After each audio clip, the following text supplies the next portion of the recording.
Então, vamos lá?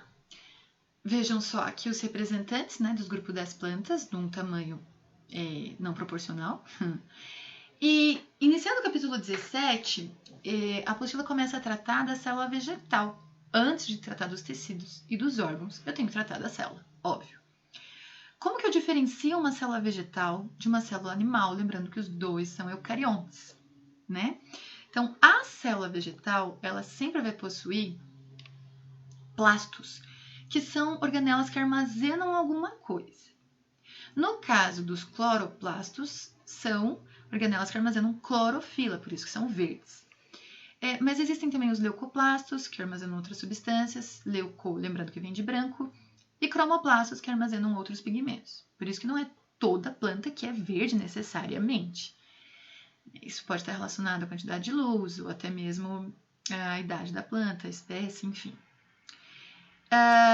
Esse cloroplasto, ele, assim como a mitocôndria, ele tem aquele DNA próprio.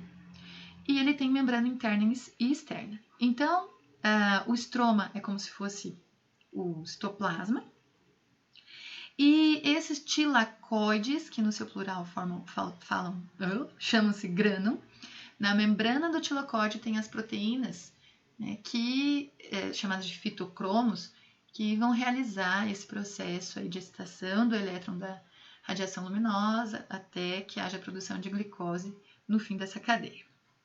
Nós tratamos do metabolismo fotossintético na primeira série e é um pouco complicadinho, mas, enfim, existe. Nós chamamos de fotossistema, né? Não é o foco por enquanto. Então, a parede celular é outra estrutura de células vegetais quando apresentando celulose, porque vamos lembrar, os fungos também têm, só que apresentam quitina.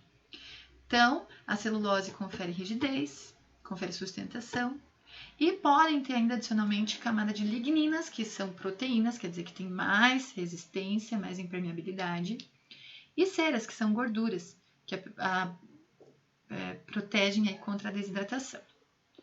E por fim, os vacúolos. Então, cloroplasto, parede celular e vacúolos são presentes em células vegetais. Por que um vacúolo? Porque eu tenho parede celular e eu preciso equilibrar a quantidade de água e sais que existem na minha célula. Além disso, o vacúolo não serve só para isso. Ele serve também para armazenar outros tipos de substâncias. Mas, em particular, a água, ok? Por isso que a célula, mesmo túrgida, ela simplesmente não explode que nem no animal. Ela continua mantendo sua delimitação e quando murcha também. Toda planta tem um tecido meristemático, que aqui a gente vai colocar como se fosse as células tronco, embrionárias e adultas.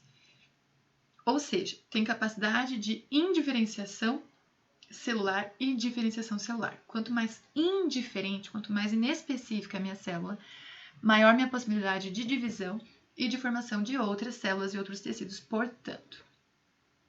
A planta que tem meristemas primários, ela cresce em comprimento, e secundários, ela cresce em espessura. Quando eu falo de tecido meristemático, todas as plantas vão ter gemas apicais nos ápices do caule da raiz, mas aqui quando eu falo de raiz, eu falo ápice, lembra que é a extremidade, né? Não é em cima, é a extremidade, porque a raiz cresce para baixo. E as gemas laterais, que vão formar aí os ramos. Vocês não devem ter visto milho com ramo. Por quê? Porque as monocotiledôneas não possuem meristema secundário, então elas não vão crescer em espessura e não vão formar árvores de grande porte. Ok?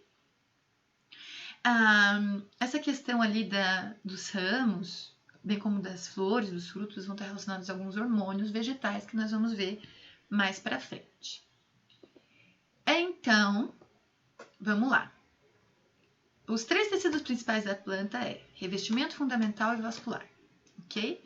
Independente se eu estiver falando de tecido meristemático primário ou secundário, a divisão é revestimento fundamental e vascular. Revestimento, que delimita, fundamental, que preenche, e vascular, que conduz, ok? Então, o tecido de revestimento ele se divide em protoderme e periderme. Proto, primitivo, pele primitiva, é o tecido meristemático primário. O que tem ali? A formação da epiderme. E nessa epiderme eu tenho estômatos, tricomas, cutícula, tudo que evita a desidratação ou que protege a planta contra predador, ou a própria desidratação, ou troca gasosa em excesso, ou saída de água em excesso, ou entrada de água em excesso. Os estômatos em particular, nós já tratamos dele em algum momento, é aquele que tem as células guarda, né, e tem o ostíolo, que é a abertura central. Quando essas células guarda estão túrgidas, o ostíolo abre e permite que haja passagem ou a troca gasosa, ok? E a periderme, derme de periferia, é formada pela feloderme, que é mais interna, e o suber, que tem células mortas. É dali o suber que foi observada a cortiça. Feloderme e suber formam o felogênio. Então, meristema primário, protoderme, secundário, periderme. Protoderme, epiderme, periderme, felogênio, tá? Aí, o fundamental é formado pelo parênquima, que, como eu disse, preenche. Pode ter o parênquima clorofiliano, amilífero, aerífero, aquífero. Faz sentido que o clorofiliano tenha cloroplastos, amilífero armazene amido, aerífero ar e aquífero água, né? Aquífero, claro que vai ser em plantas de ambientes mais secos. Aerífero, em plantas aquáticas, ok? Amilífero poderia ser em plantas que formam tubérculos ou coisas assim. Clorênquima são células flexíveis, porém firmes, é como se fosse o nosso tecido cartilaginoso. E esclerênquima, são células mortas porque tem deposição de lignina. Então, é como se fosse o nosso tecido ósseo.